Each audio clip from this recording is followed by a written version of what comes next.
Welcome to the Scam Economy with your host, Matt Bender.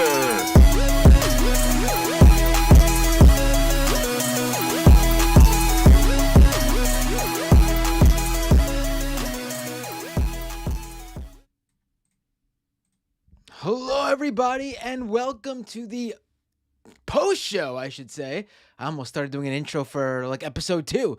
Welcome to the post-show for the Scam Economy, episode 1, the debut episode with David Gerard.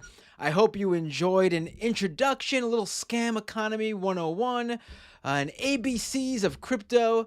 I think it was important. Well, first of all, I want to say that David Gerard was my from the very outset, when everything started coming together for this show, he was who I had in mind for episode 1. He is the person who he's the person I go to right away when there's something that I quite frankly am questioning. Like, what is this all about? And I go check what his explanation is, and I'm like, oh, that's where that fits, and that's how it explains that. And then from there, I start reading others, but David is the perfect person to break this down, so you understand what you're getting yourself into, which is why he's the perfect person to have on for episode 1. Please go check him out on Twitter at David Gerard. He is honestly well undiscovered when it comes to like how much followers and notoriety he should have. He should have way more Twitter followers than he has. That's at David Gerard, so definitely go check him out. Hope you guys enjoyed it. Thank you for tuning in to the live premiere on YouTube. It's up now as a podcast, just in case you were looking for the audio only version. Scameconomy.com. I can tell you all quite happily that we are, let me just pull it up here. Where is it? I got to take a screenshot. I failed to take a screenshot. Give me a second here. Here we go. Now I could show you all.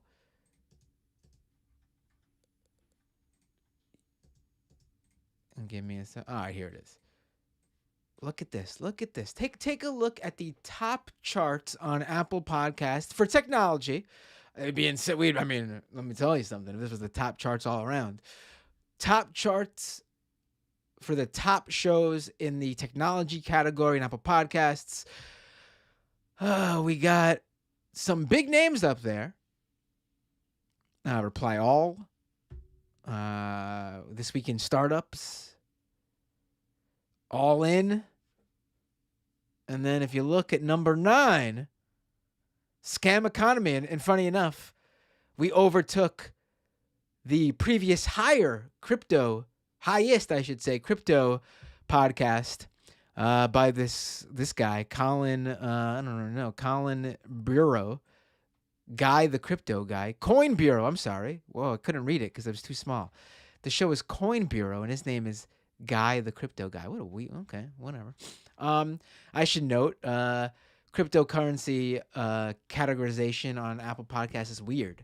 Some people put themselves in the business section. Some people put themselves in the society section, culture and society section. Some people put themselves in the investing category. So this is among the crypto podcasts that put themselves in the tech category. But yeah, that's cool.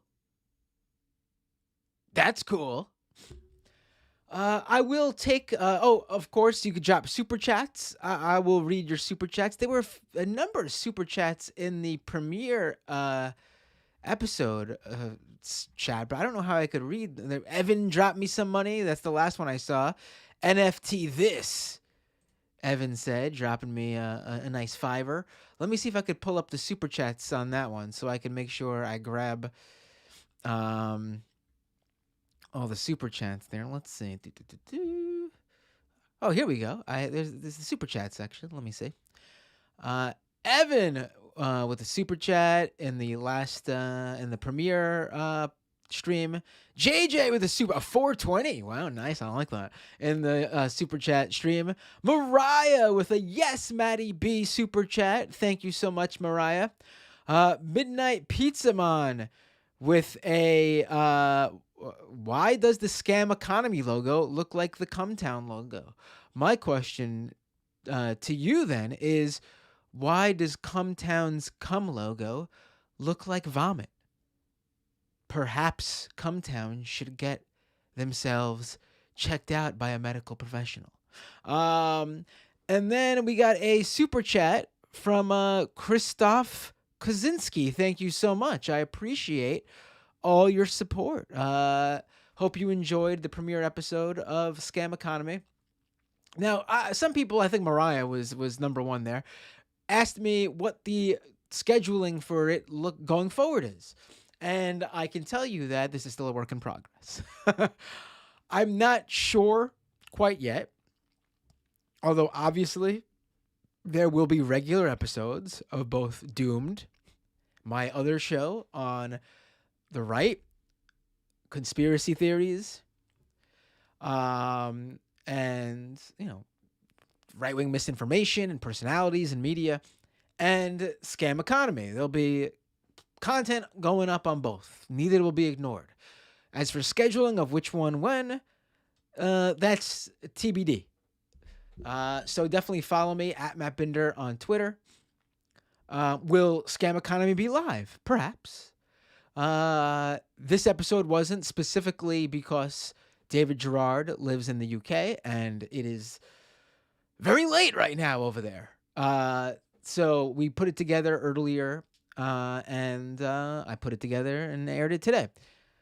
Will there be other episodes of Scam Economy that are pre-recorded like this? Probably. So the scheduling is being worked out. And neither show will be ignored, I assure you. Now, Patreon.com is where you can best support both shows. If you're looking how to support Scam Economy, it's the same Patreon that I use for my other show. I haven't updated the images on the other show yet, but it is the same Patreon. It doesn't make sense to me to split them up because some patrons probably want to support both shows.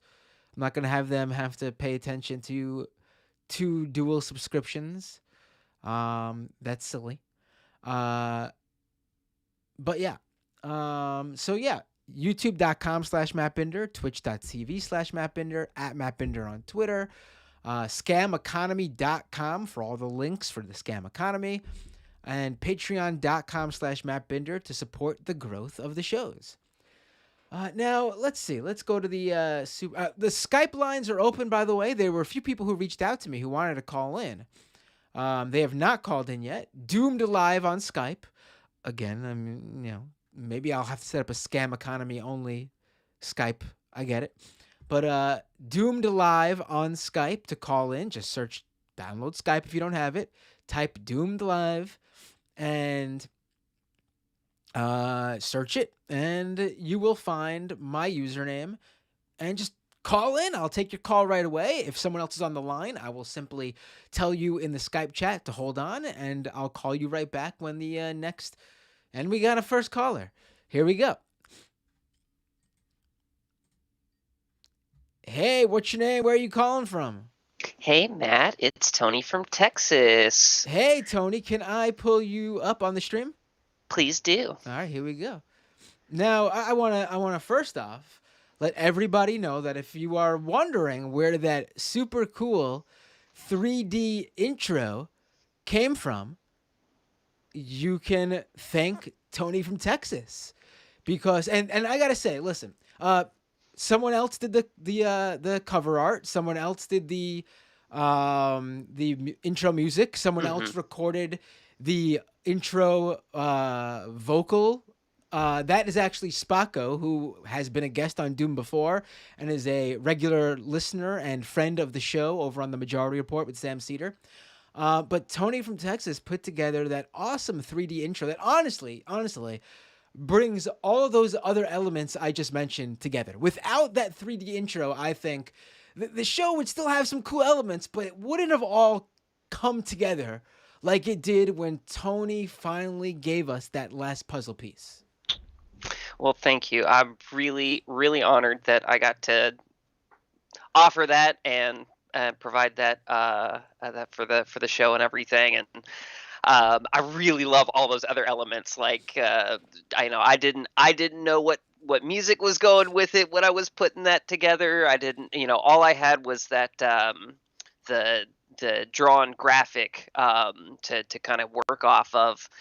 So I was really excited to see all of it together, and that beat just really gets me pumping. I had that kind of like on replay in my head during my retail shift today, just powering through it so I could get home and finally watch the premiere of Scam Economy. So thank you again for the opportunity, and I look forward to seeing where this show goes and grows. Oh, thank you, Tony. And I mean, when I put the song in, I could not believe how much it fit. It was not like Tony just said. I did not provide the song in advance.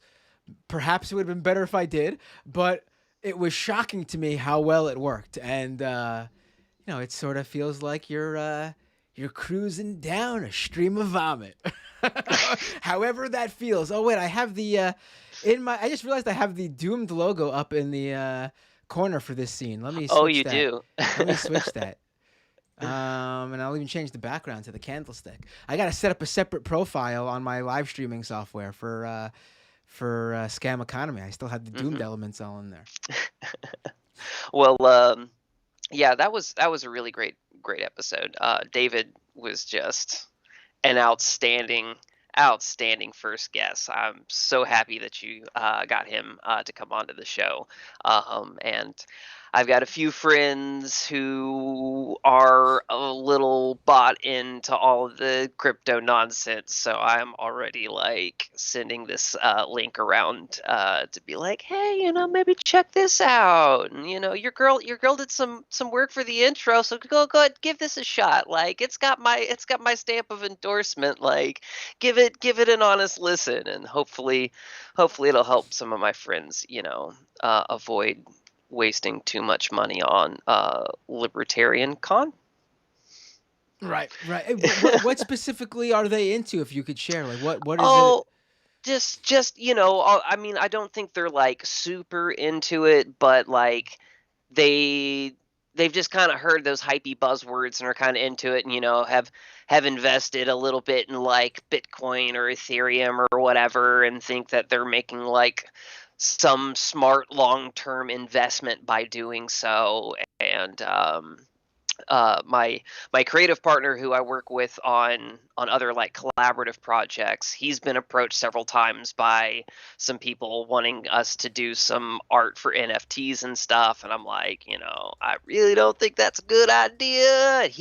My creative partner is also very skeptical of all of it, but we're also both working like day jobs trying to like keep ourselves going while we get our studio off the ground. So it's like I understand the temptation of like poor starving artists to like jump onto something that seems like it might be a way to to float our art in the short term, but I really don't think that's a good idea. Right, and I should stress, like when we talk about that specifically, I mean, there's only a handful of artists that have actually done that very thing. Like when we say like, oh, artists are using NFTs or whatever to support their artwork, and without this stuff they couldn't. I mean, yeah, there surely are a few that are doing it, just like there are a few musicians who make a living from their music.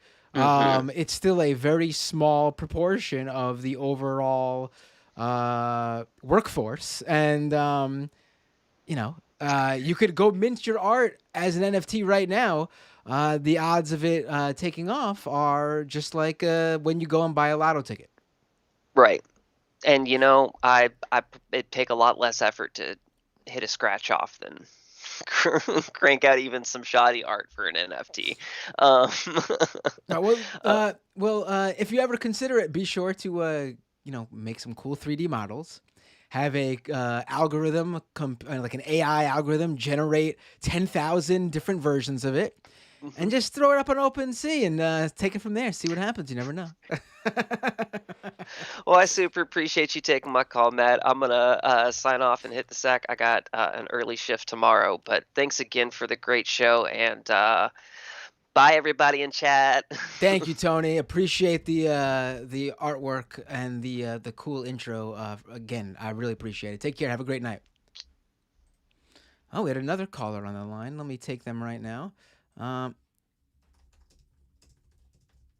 Here we go. Letting them know to call back in. I'll give them a second. There's some super chats right here in this chat now. Let's see. Oh, Tony from Texas dropped us a super sticker. Oh, a face vomiting one. I like that one. All right, cool. Santa Cliff with a super chat. Let me pull up my the other one just for now.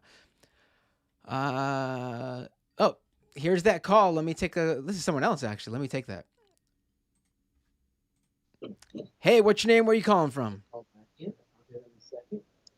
There's some super chats right here in this chat now. Hello.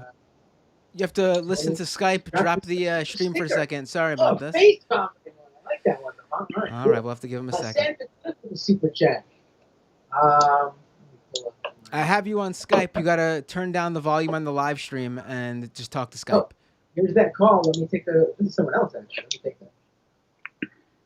Hello. Hey, what's your name? Where are you calling from? Hello.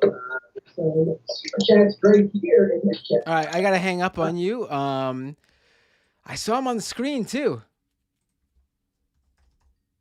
All right, let's try again.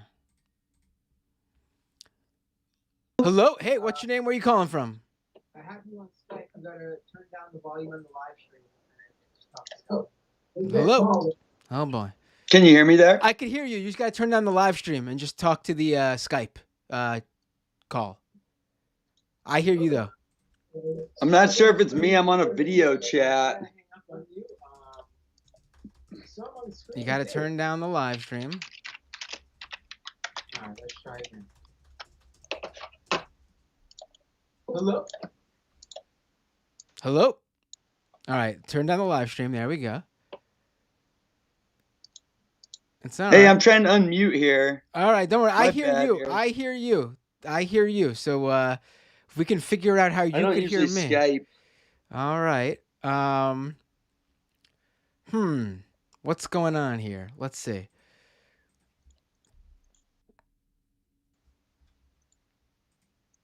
All right. Oh, can you hear me there? I can hear you. Can you hear me? I can now. Yeah. Sorry okay, about great. that. No, that's all right. Hey, what's your name? Where are you calling from? My name's J Gap. I was in the chat earlier. I'm calling from Olympia, Washington. My name's Chris, but hey, J Gap or Chris, I could call you either. Can I pull your video chat up on the screen, or you prefer to be? Yeah, go for it. Yeah, go for it. Yeah. Let me just do that right now. Give me a second. I'm new to Skype. What can I say? No, it's all good. It happens. Don't worry about it. I'm glad you called in. So, what would you like to talk about? Well, I just want to start off. I'm a big fan. I really liked your last program. That was really great. Oh, thank you. I am an artist who makes NFT art, as you'd like to say. All right. So I just figured I'd call in and give my, not perspective, because I don't even have anything to debate, really, because I kind of feel where y'all are coming from. But I just want to share some insight, like how it's been being an artist in this space. Yeah, sure. Please do. Well, I've been an artist for 20 years. I don't know. A service industry mostly, a lot of construction on and off, that whole deal. The pandemic got me out of my job completely as a bartender. I did unemployment from the day it started till the day it ended. And I learned 3D modeling during that time. And I was very skeptical, but my friend kind of drugged me into it over a period of probably 6 months, honestly. And I was kind of like, oh, you can right click save this stuff. All the art's trash, yada yada. Which is it's still true. I will say I've navigated multiple different scenes, multiple different Discord communities, had varying experiences with venture capitalists, self-described venture capitalists. I've worked on a Senate campaign for a very progressive, cool Senate candidate who wants to use NFTs to help underprivileged youth in her state. She hasn't released that yet, so I won't say who it is. But so yeah, I would just say I've produced a lot of trash art. I've produced a lot of, in my opinion, good art. Stuff that I'd be doing normally. I've been working on a video game with like a team of 8 people, which is something I wouldn't normally be doing without crypto. And yeah, and I've made money. So I guess I just kind of wanted to come out and say that. And I have a lot of good friends in the space that have had positive things happen from making NFTs, basically. Right. I mean, I'm sure there are. I mean, we know there's people who've made good money, and listen, I'm not someone who feels like, if this is something that you have, you got to do what you got to do to survive, and I understand that mindset. And I'm certainly not going to tell anyone who is, just getting by, or working class individual, to stop making money in whatever way they found to make money. But my whole thing here is that, listen, if you're one of those people who is pushing this stuff on other people, that's more of the people I have a problem with. Well, they're the loudest voices in the room, and like there's a lot of community people that I mess with that are like women, non-binary folks, and it's this like crypto bro narrative, which is the loudest in the room, and it's the most annoying, and It's like investment stock bros. But as long as you're pessimistic, like I own 0 NFTs, and I've probably made myself or others like 80 plus ETH from NFTs. That's a lot of money. I'd never seen that money in my life. Right. You know what I'm saying? Like, I'm not necessarily getting rich over here, but it's just a way to like be an artist and not have a job, because it's cold out here. Like that job I lost is not open still. Right. Like, we still are shut down. So I mean, I just have a lot of service work people in my vicinity that like, even when they get their job back, they're not making half the money. So I mean, it's just kind of like, I don't know. Now, as an artist, when you are your NFTs yours as the artist, or were you commissioned by someone to make them? I'm both, honestly. Now, do you get the residuals for those NFT art, the NFT art that you are commissioned for? I do, yeah. Okay, so you worked out something with them, because I could tell you a lot of artists don't. Which is really nice, working with that in contracts, is like, because it's baked into the contract. So like when something's sold, you immediately get it. And I've been an artist for like music that sold like millions of Spotify views, right? And like it's a legal battle to get paid from a label, because they don't have to pay you. Right. It might be in the contract that you sign, but unless you lawyer up, there's nothing you can do about it. So I will say that is like a positive I see in crypto for artists. Well, why do you think, though, that your art is more valuable in the NFT world than your art was before this?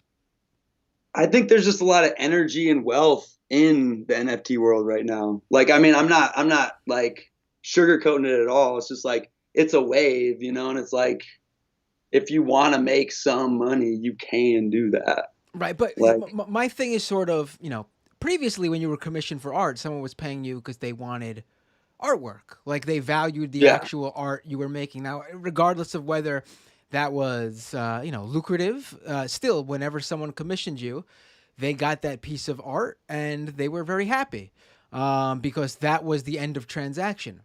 My issue with all this is that, I mean, your art is technically really not the value here, because the end of the transaction isn't when they buy the NFT and are happy with the art. The end of transaction is when they get an ROI, return on their investment, and resell your NFT art to somebody else.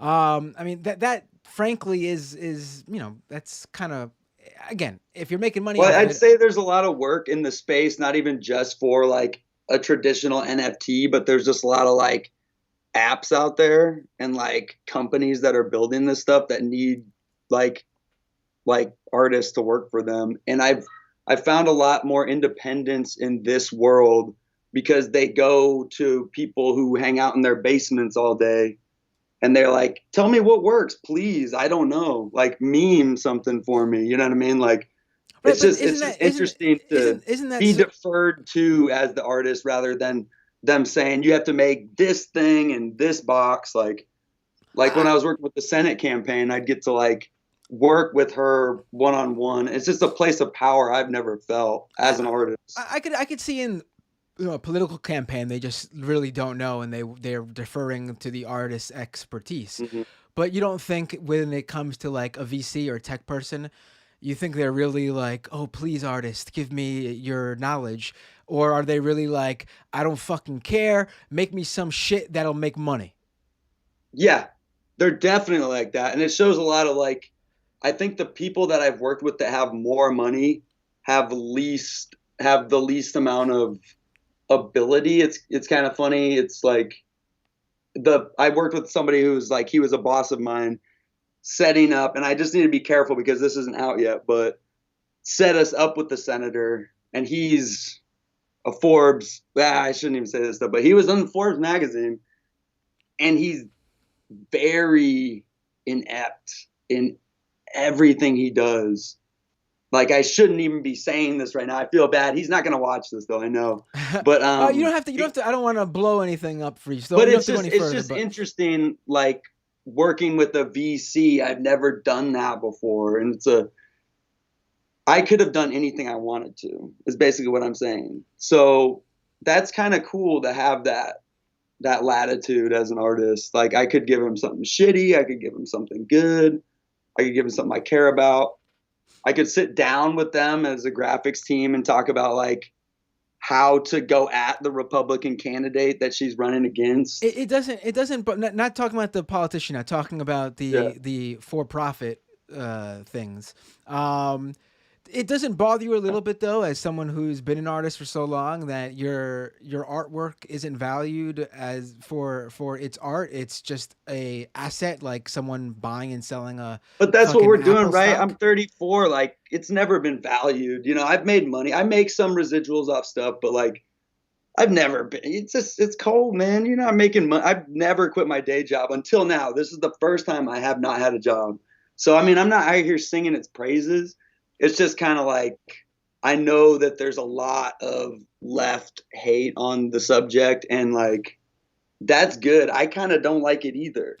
Well, But I will say there's a lot of cool people in the space that like aren't these people that you can just paint with a brush as easy. I mean, keep doing it. I love what you're doing. I mean, this is how I sort of look at that. You know, there's a lot of cool people who work at McDonald's, but the reason they're cool isn't because they're working at McDonald's.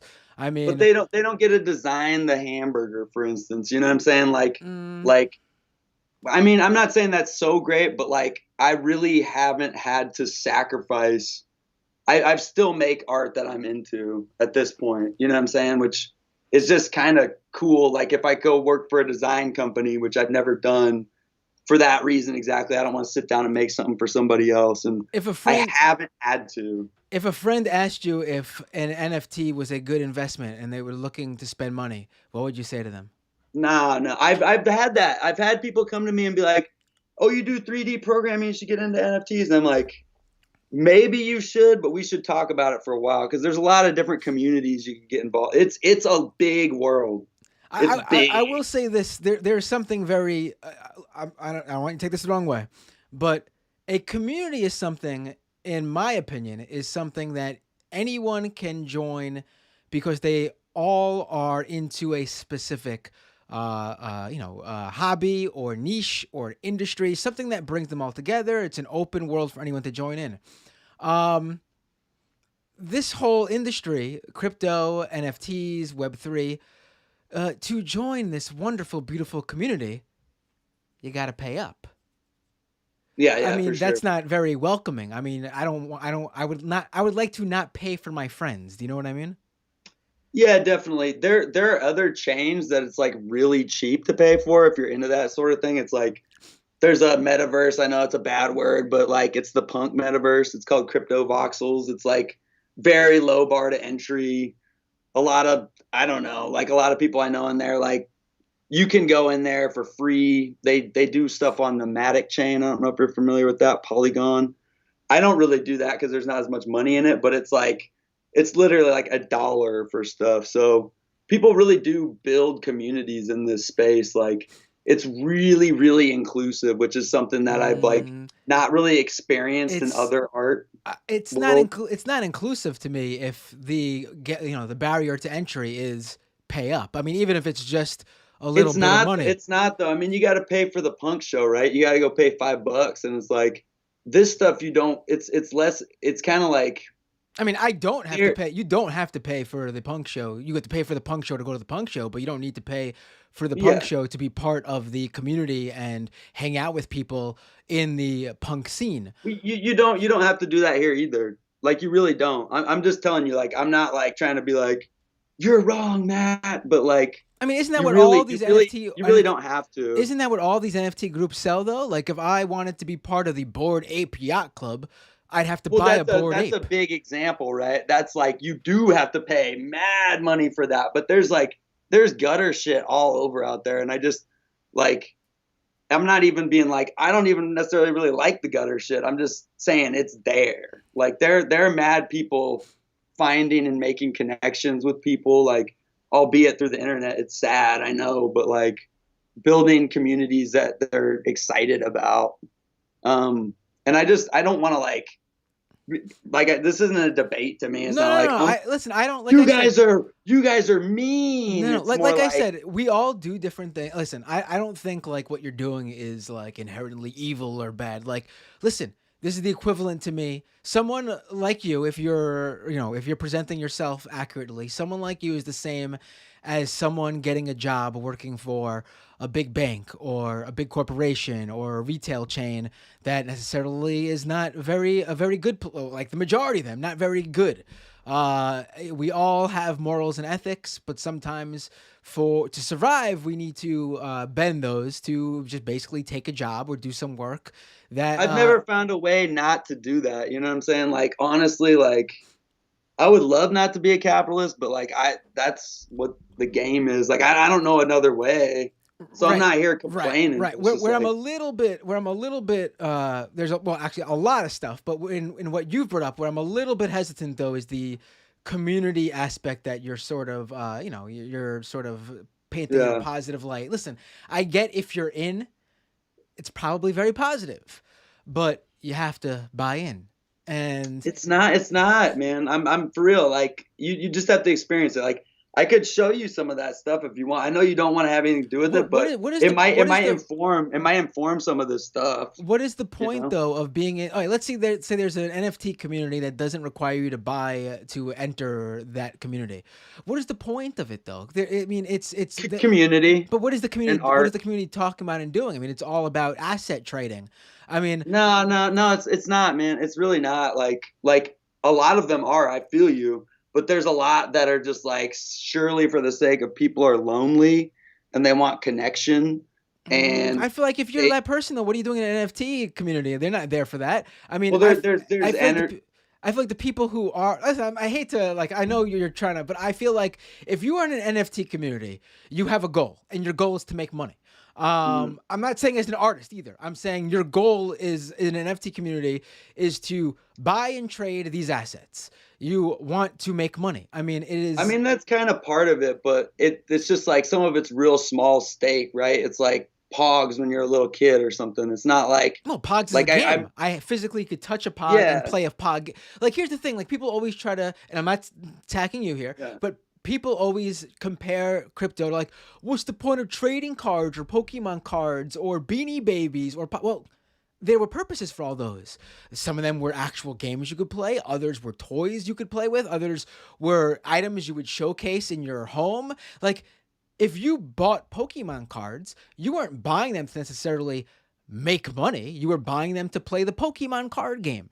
If you were Yeah. buying Bitcoin or an NFT, I mean, the point is they to look sell at it them. like this, man. They really do. Like some people do. Like I didn't get it either until I was there. But some people really like it for the picture's sake, and they want to have like I was you 6 months ago, and I'm not saying like I'm evolved now. It's just like, and I own zero NFTs. I make them, but I own zero.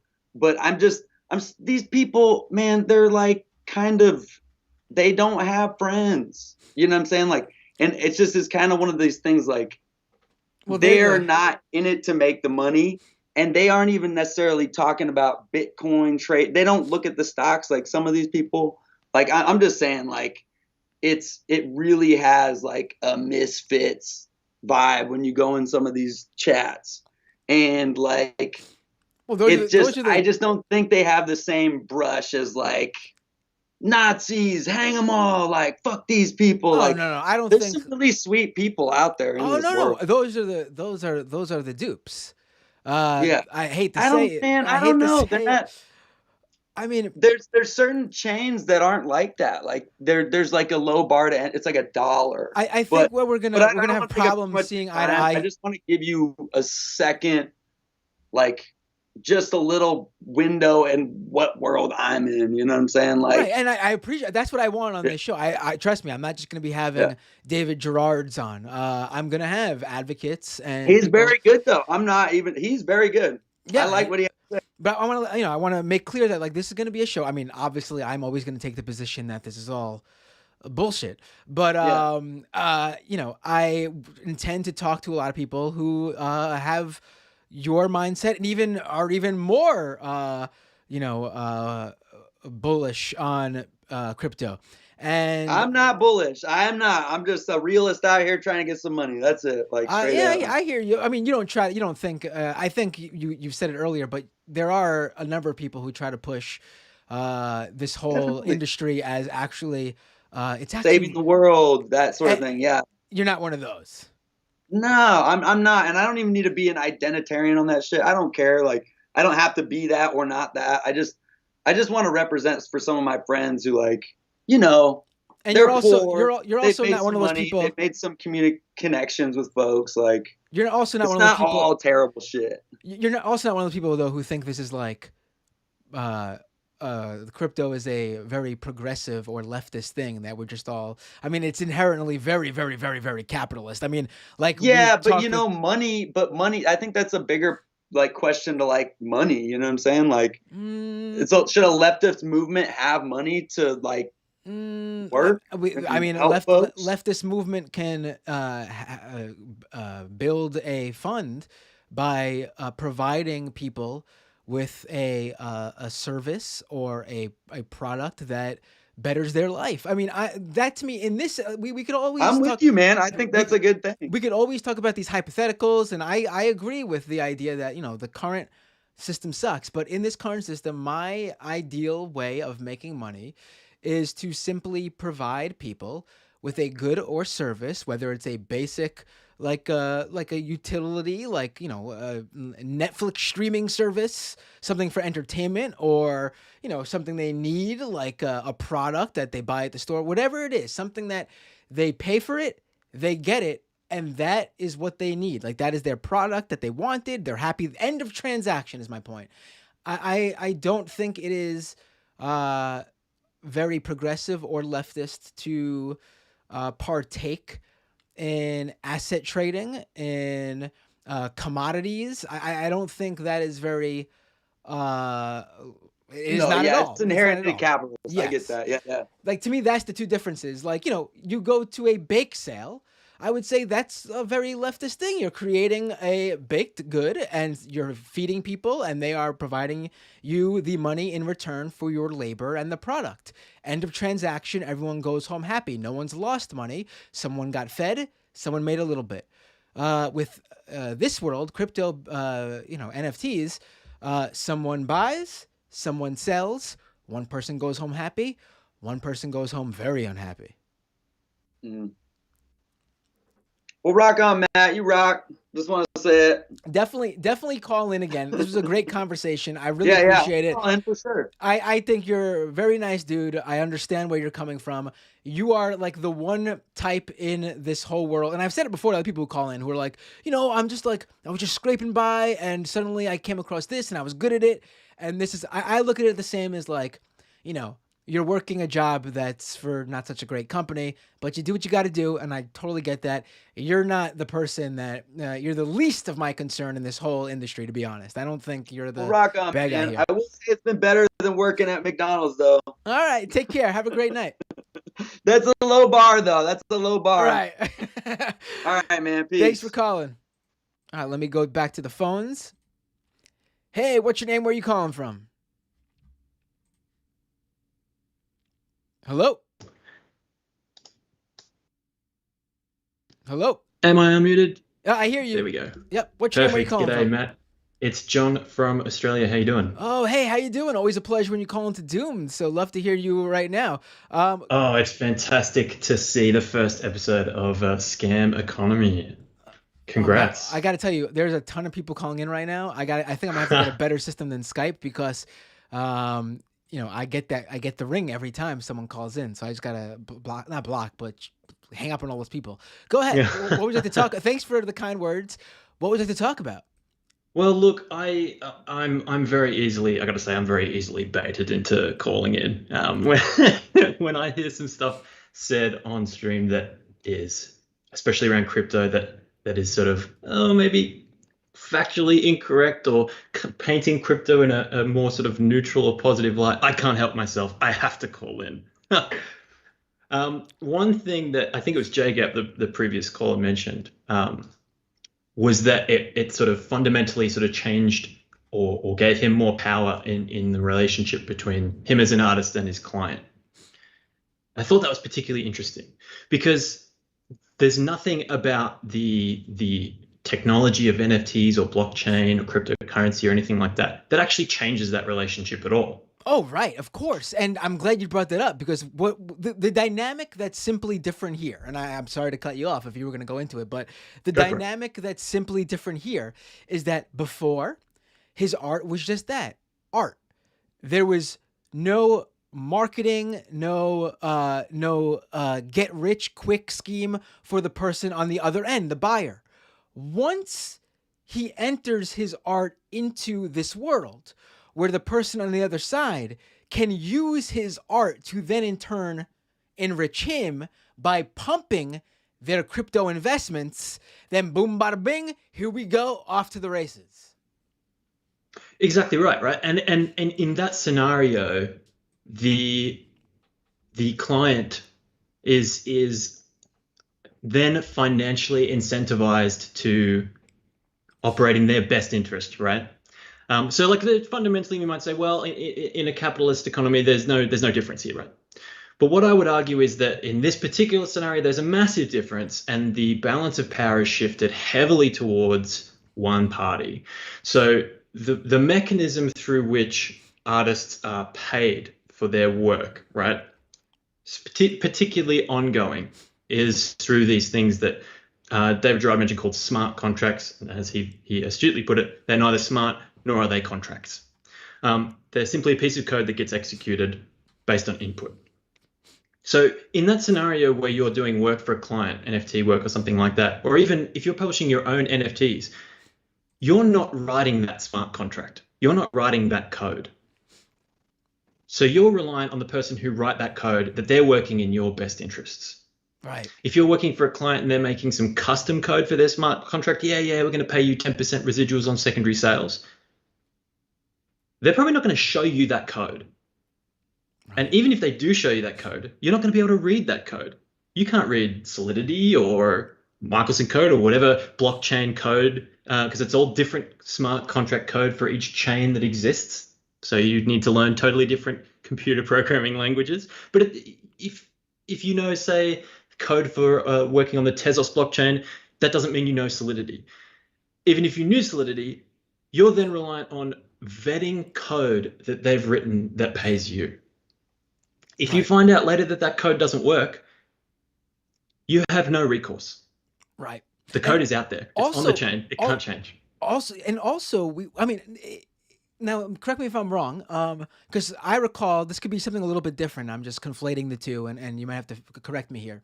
But from my reporting over the summer on a lot of these meme coins that influencers were pushing, there were a few actually crypto, a few meme coins, scam coins really, where there were provisions in the code that blocked people from either selling before a certain time or selling more than a certain amount of their holdings within a certain time frame. And what would happen though is that people would invest when that was set, and then the coin would go live, but they would have the owner of the coin would have edited that, changed that coding without telling anyone, so then they could specifically sell off without letting everyone know that they could sell off too, and that's how they would successfully pull off a rug pull. Yes, absolutely correct. Yes. So the code for a smart contract, which governs the mechanisms through which tokens function, is largely reliant on calling those functions, the methods inside the code. Now, it's very easy for people to say, oh, well, it's on the blockchain. The code lives on the blockchain. You can go read it. And some smart person, maybe you can't read, Ethereum Solidity code, but maybe some smart person will, and they'll check it for you. The issue there is that the code that sits on the blockchain is not sort of readable English language code. It's compiled code. It's bytecode. If you go and look at the actual contents of a smart contract on chain as they exist, it is a string of numbers and letters, not human readable at all. You need to decompile it first and then read it. Now, that's why a lot of these scam tokens end up being sort of so successful, right? Where they lock away the sale method, right? Where the method to sell, sell with a open parentheses, this amount to this wallet or whatever, that's all sort of obscured and hidden from you, because each token can have its own method, right? They can skimp 10%. And in fact, this is the way the residuals are intended to work. When you sell, you call the code on the smart contract that says sell, it takes 5%, 10% of that value and then sends it off to the artist. The thing is, you can't know for sure whether that's happening unless you decompile the code yourself and unpack it and learn how to read it. So yeah, that's the way these scam tokens end up working, where they code in provisions that say, well, you can't sell until I make it the case that you can, right? It is absolutely bonkers. And even with code, even with smart contracts and stuff that have these residuals written so that they do work. So, for example, a lot of the popular NFTs like Bored Apes and the like, they have residuals built into their smart contracts. The issue there is the seller doesn't want to lose that 10%. If they can find a way to get that 10% and not transfer it to the Bored Ape Yacht Club team, they're going to do it. Right. And they have done it. Oh, yeah, there's like aftermarkets that aren't officially. Absolutely. Right, yeah. Go ahead. I'm sorry I cut you off. So there's one called Nft Trader. I think it's nfttrader.io or something like that. So it's really popular, and it's instead of trading, I think actually you can create trading pairs for like wrapped ETH and all that sort of stuff. But it's like you're trading NFTs between one another rather than like buying and all that sort of thing. Instead of implementing the smart contract code as it exists on chain, they do all sorts of cute little mucking around so that you still end up with the NFT that you want to trade or buy, except that 10% that was meant to go to the artist, that didn't go to the artist at all, because you're not calling the code that says the 10% goes to the artist. Right. It's absolutely like, this is the thing that a lot of proponents of blockchain and crypto sort of tend not to talk about so much. And in fact, all of the ones that you bring it up to, it's sort of like, yeah, well, you just need to go to marketplaces that you trust. You just need to talk to people that you trust and find communities that you trust. And then you go, hang on a minute. That's what this was meant to solve. Right. This was meant to solve for trust. It's trustless. I'm meant to be able to engage in commerce with someone and know that the result that I'm getting is the result that I'm getting. But actually it's completely obscured and it's completely atomized, and I have even less power and even less recourse if something horrible goes wrong. Like there is, the previous caller said, and again, no shade, like people got to get paid, artists got to get paid, and it's a pandemic, and even people who do sort of labor and traditional work, right? They're getting screwed. And there's a quote that stuck out to me that said, "I would love not to be a capitalist," right? But I think that's a very noble thing that we should all try and do. If you're a leftist, you should try not to be a capitalist, right? But by being a turbo capitalist and engaging in a market and a mechanism that is completely unregulated, has no laws, no rights, no consumer protections, like that's not being a capitalist. That's really turbo being a capitalist. Right. There's another way that you can go. You can steer away from that. And look, if you want to do that and that's the way you get paid, that's fine. But don't defend it. Right. You're not paid to defend it. You're paid Right. to make your art. Right. Right. I mean, yeah, Anyway. that's a great point. And I want to add one more thing to the because I don't think people really realize this, and it was shocking to me because it really is only mentioned in one article I've read. Speaking of Bored Ape Yacht Club and artist residuals. Now, I don't know if they have a specific deal like the previous caller claimed he had with the people he created NFT art for, where even he gets residuals even though he was commissioned to create art. But those 4 guys behind Bored Ape Yacht Club, they're just a bunch of like tech guys. They're not the artists. They, in an interview, I forgot what outlet they did it with, but in an interview with a news outlet, they outright said they paid I think it was like $30,000 or $40,000 to a team of artists to create the Bored Ape Yacht Club. They commissioned the artists, and that was that. Now, my question, and I don't think a lot of people realize that. They think the Bored Ape Yacht Club is an art team behind it, right? No. Now, I wonder, my assumption is no, but I wonder if those artists who created the Bored Ape Yacht Club assets and designs and base characters, I wonder if they're getting residuals. I mean, I would love to know. I'm going to say no. I highly doubt they are. I suspect probably not. If you go onto Fiverr right now, and that's you will find loads of like NFT packs. Like this is where it is, right? Like this is where NFTs are right now, right? Because capitalism is really great at self-optimizing in such a way to gain the most return with the least amount of effort and expenditure. If I can pay an artist, if I can make millions and millions of dollars off of selling these ape pictures and only pay an artist $30K, is there a way I can reduce that $30K somehow? That's the direction that this system is heading. Right. All right. Always a pleasure when you call in, my friend. Thanks so much. Looking forward to more calls, especially on this show. So, because I love talking this stuff with you. I'm looking forward to the next episode. All right. Cheers, cool. Matt. Have a great night, or whatever time it is over there, in Australia. All right. Next caller. I'm taking them as they come in. I'll try to get to everybody. Hey, what's your name? Where are you calling from? Brian from Rhode Island. How's my sound going? Hey, it sounds great. Would you mind if I pull your video feed up on the stream? Sure. Cool. Oh, I always check. Never know if someone just, happens to do a video call but wants to stay anonymous. It happens. Oh, wait, that's not what I wanted to go to. That's a clip from my other show. Okay, here we go. So what would you like to talk about? Yeah, a couple things. I don't have too much time, but I just wanted to, there's basically 3 things I wanted to mention.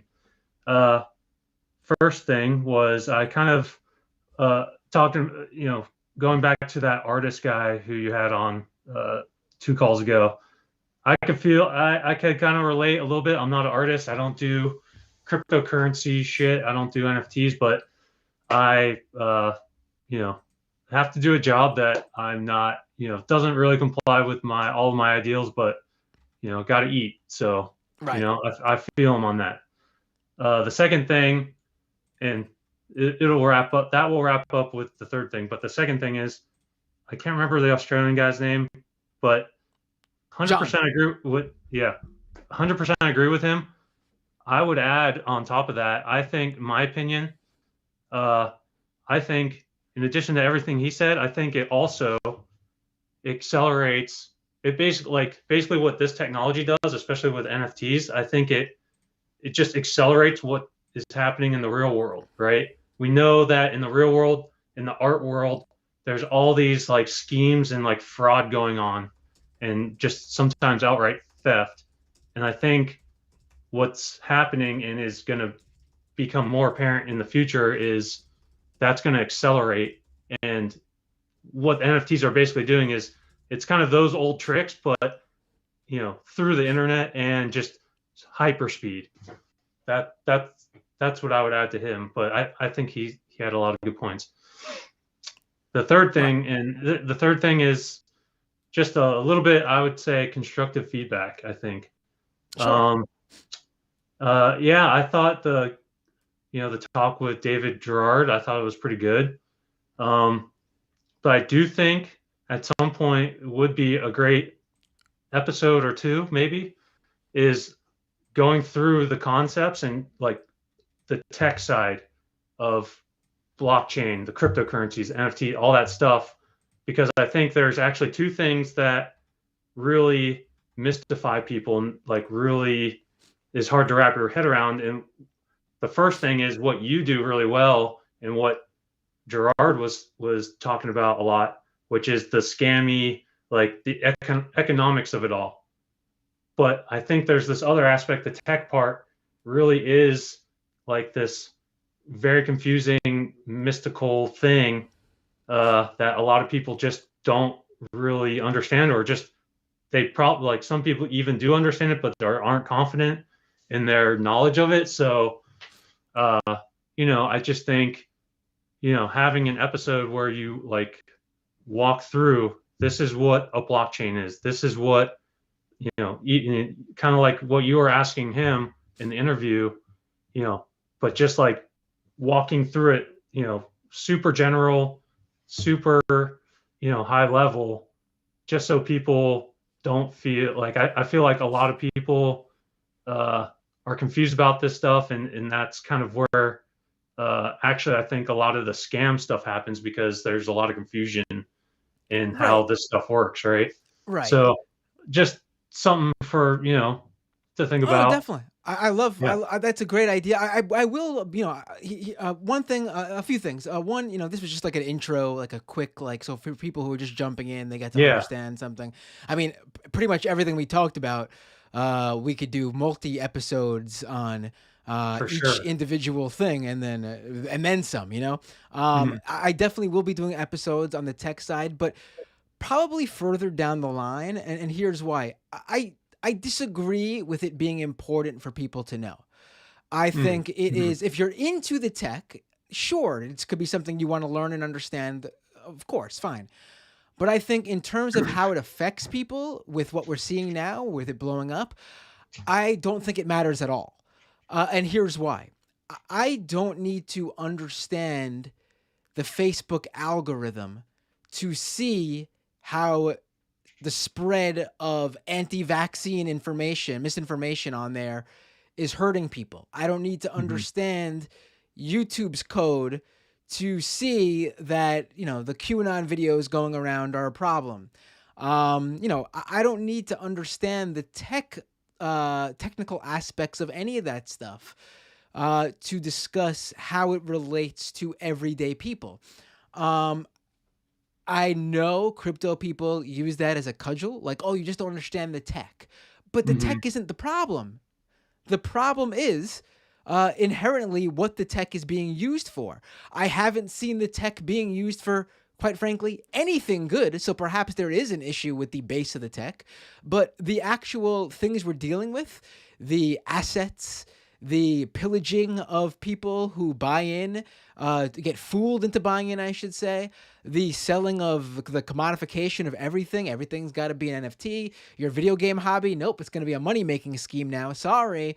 We don't need to know the tech. We don't need to. It's unimportant. I get what you're saying. I feel you. I think here's what I would say in response. I do agree with that sentiment for sure. I guess I'm more thinking along the lines of, something that David Gerard said in your interview. He said something like he was talking. I think it was in respect to he was talking about proof of work scheme and how that is a. He basically just said it was a waste of energy, and that's true. But I think when you and honestly, I do have to get off soon, but Sure. I'll just leave with you with this. But when you look into how the proof of work scheme actually works and how the bitcoins are like this, that's how bitcoins are mined, right? Right. So yes, it's a waste of energy, but then when you dig into how it works, just even at a high level, you will actually see how all the things, all the promises that are made about this like decentralized, it's not controlled by any like secret bankers, all that shit, you will see that that is a sham. And don't have time to go into it, but I think you'd be pleasantly surprised if you just dug into that a little bit, and like not like you have to know how to code or anything, but just like, okay, they're doing this math problem, they have to figure out this number, these set like the first machine to get a certain number of zeros in front of this math problem gets a Bitcoin. You'll see like, well, who decides how many zeros you have to find? Who decides like, all these different little aspects of how this protocol works, right? And it kind of puts, when you dig into that, you kind of unravel all the bullshit of like the ideological bullshit is what I mean. So that's just, I feel you on that, but I think all I'm saying is it might be a good thing to look into. Oh no, but I gotta go. Great show. I'll take care. I'll watch. Thanks for calling in. Later, dude. No, I agree with him completely in terms of like it's I think it would make for great content, obviously, and also it's important to understand if you really want to dive into it. My take though is that crypto bros and advocates use that as sort of a shield that, oh, you just don't know the tech, when I mean you don't need to, honestly. Like, you don't need to know the tech to see it's a scam. You don't need to know the tech to see what's being pushed on you. I mean, obviously it'll help. Just like if I saw Facebook's algorithm code, we could learn a lot more, but we don't need to know that to criticize it and be critical of it. Hey, what's your name? Where are you calling from? Hey, Matt. Can you hear me? Yeah, I can hear you. What's your name? Where are you calling from? Hello. My name is Matej, and I'm calling from Slovenia. Ah, okay. Cool. Hello. Yeah, so I just wanted to talk about, what really, I'm not really a crypto bro. I used to work at a cryptocurrency company startup, but I definitely wouldn't consider myself my crypto bro. I don't own any crypto. I've invested years ago when I was building a house and everything. But what I wanted to say is there's all about, who's making the decisions. If you take a cryptocurrency scam token, there's a guy making a decision. And if you have like a network as in Ethereum, you have like a bigger foundation and like people collaborating and making decisions. So like if you talk about Facebook and their algorithm, what makes it share around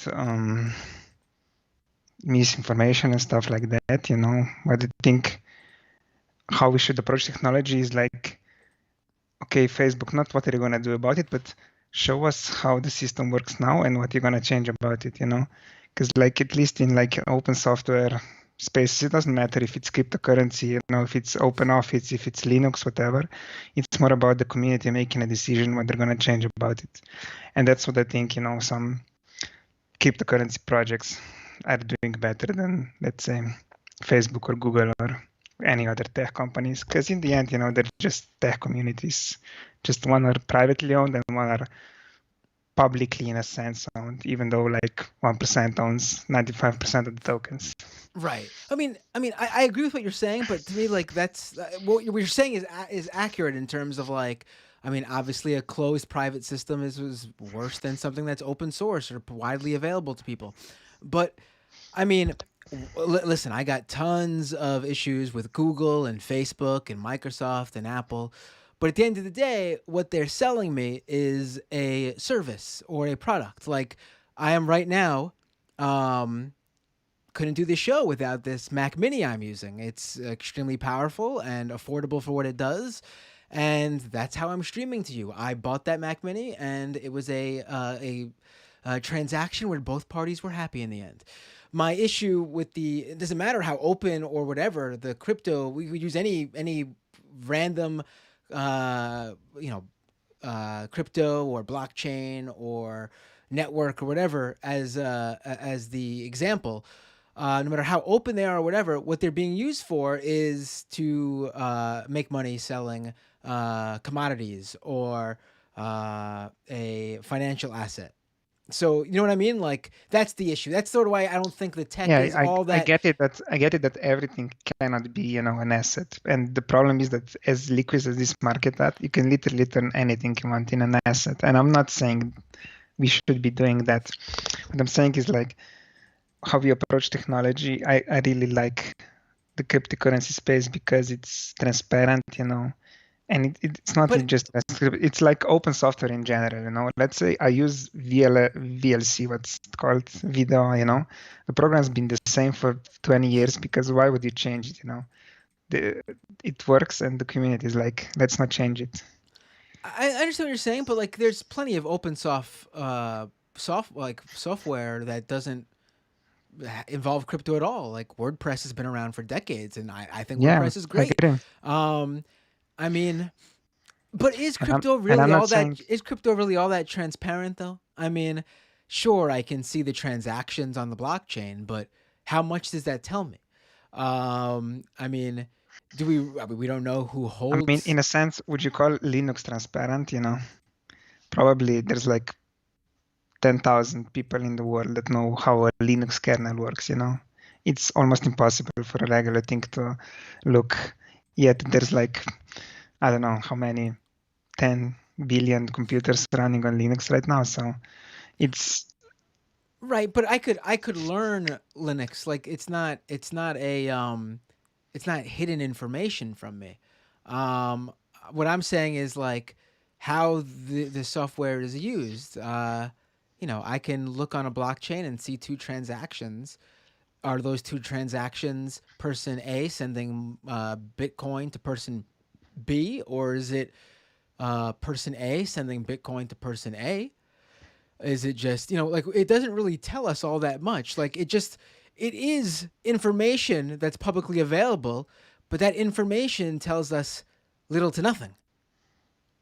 Yeah, and I agree. I think we should have, government issue, not crypto, but just like an identity, and not just for crypto. I think every software that has power in society should have a government issued identity. Let's say you use Facebook.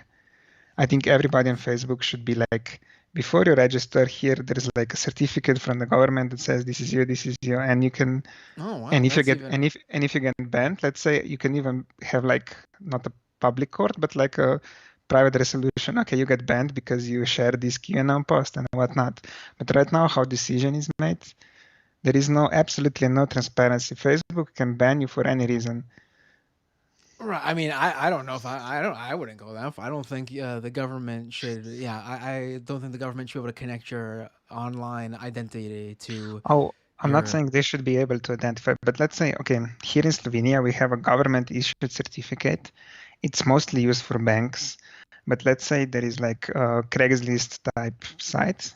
And if you have an account that you linked your certificate with that, basically people can see this person actually is that person. And if you sell them, I don't know, if you don't sell them, you just scam them, the site can then say, okay, you bought it from this person on this address. Basically, that's why I think everything you do online should not be traceable in the sense that the government can see everything you do, but everything should have an attached identity to it.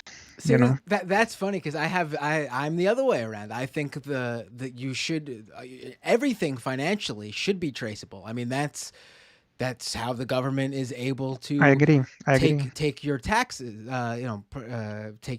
get paid in taxes. Whereas your online identity, in terms of like what you do online that isn't making money, I think that they should have no business really getting involved with at all. I don't see how this involves the blockchain or like the technology that runs crypto, though. I think, I think this is all, everything we're discussing are things that don't require, I mean, it's been around. I mean, you have to report your finances. If something is not right, where your bank account is seeing a lot more money than you're reporting, the the IRS will find out and look into it. That doesn't require a blockchain. I'm not quite sure where the crypto aspect comes into what we're discussing, even where we agree. Okay. I wasn't really talking about crypto in general. I was talking about open source in general, Oh, and okay. specifically, I was talking about, let's say, Web3. Right now, if you say not Web2, but if you, let's say, the protocol HTTPC, it leaks data on everything you do. You basically go to a site, even though your browser says, do not track me, they can just ignore that. And there is absolutely no accountability. That's what the European Union tried to do with the GDPR, They tried to enforce cookies on everything, but of course people just press cookies and it's not. I think problems should be solved on a technical level. Basically, like when you use your browser, everything should be a transaction, but not in the sense I pay you, but in transaction, I gave you permission to do this, and everything should be transparent in a sense. And when the decision should be also made about how the browser works. So right now, I don't know if you're using Chrome or whatever you're using, but you have absolutely no control over what your browser collects, what it does with the data. If it's Google, it uses to do with ads, but let's say if you're in China or if you're in Russia, it gets those data gets sent to a government server, and I don't know what's going on with it, but This is I definitely. think we should have transparency to all technology. I agree with the transparency part. Definitely call in, because I have a bunch of calling again, because I have a bunch of other callers, and we're going on multiple topics here. So I want to try to keep it to one topic per caller right now. Okay. But thanks for calling in. Really appreciate it. Thanks for having me, Matt. Have a great night or day. I don't even know what time it is over there. Oh, have a great whatever. It's 5:30 a.m. 5 a.m. Okay, so have a wonderful morning. Yeah, I woke up early today. Take care. Okay, bye, Matt. Great call. Feel free to call in. I see people in the chat telling me, I don't know if you could actually learn Linux, but it's pretty. My point is that if I wanted to sit down, if an individual wanted to sit down and learn Linux, they can. It's not an equal analogy, but it was the analogy I think the caller was making that I was referring it to. All right, let me take this call. Hey, what's your name? Where are you calling from? Bye, Matt. My name is Alan. I'm calling from North Carolina. Hey, Alan from North Carolina. Can I pull you up on your video on the feed? Yeah, sure. Cool. Hey, Alan, what would you like to talk about? I just want to say, okay, so I have a degree in computer science, and I did do some crypto trading pretty early on in the pandemic. So like March 2020. And I just think it's really interesting to see. I mean, if you go back, there's actually like, if you watch like Silicon Valley, right? They talk like crypto is not anything new. Like they talk about that kind of stuff on there, like because it was around then. Right. It's just on like a bigger scale now than it was then. Because I think back then it was just Bitcoin, and then like the idea of it's kind of like how people go back and say, well, like, the Simpsons predicted that Donald Trump would be president, right? It's just like, no, it's just that if you just look at, the general trends of how people are, like, I mean, people just say, oh, this is a ridiculous thing that would happen, and then people would actually do it. Right. I mean, he ran for president before 2016, so I mean, the idea that they would do an episode on him running for president, that people just seem to have forgotten about, like that. I mean, that's not really all that. They're not Nostradamus for doing that. You know what I mean?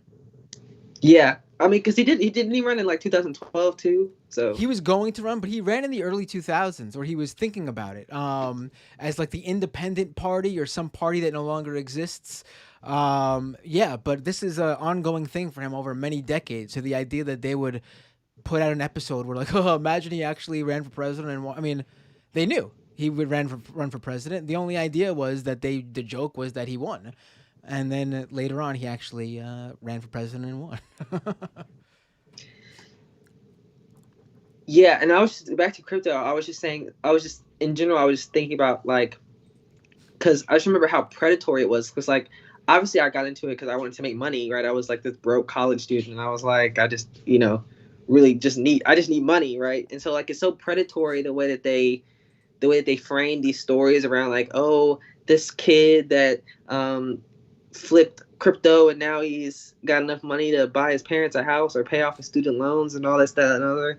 And that's where the pyramid scheme part of it comes in, because like you can never make as much money as someone that's already been in, right? Unless you find like some offshoot crypto and get other people to get into that, which is the pyramid scheme, right? Right. So you get in, and you get other people to get in, or sort of like the pump schemes that people are doing. Well, the pyramid scheme, the pyramid scheme is actually built in from the very beginning, because you buy. Because listen, when you buy a product or service, you're buying something and getting something in return. You're paying for the labor, you're paying for the materials, So there's a transaction there, an equal transaction. When you buy a Bitcoin, you don't actually, like, you can't do it. Like, I buy a physical good, I can do something with that physical good. My money has paid for itself. Everything is done. Everything's happy. When you buy a Bitcoin, the transaction doesn't end there, because your purpose is to sell that Bitcoin. Now, how do you sell that Bitcoin? By selling it to someone who wants to pay more than you paid for it. Now, there's no revenue being generated. So in order for you to find that person, you sell it to them, and then they need to find a person to sell it to for even higher. And there it goes over. So from the very foundation, it is a pyramid scheme on the completely. Yeah, and then that whole thing runs directly in contrast to the sort of ideal of crypto, right? This like decentralized things, decentralized currency, because in order for it to work as a currency, you need a stable value, which means that you can't make money off of trading it. So that's where the ideas that they spout and the actual reality of what they're doing with the services sort of conflict with each other.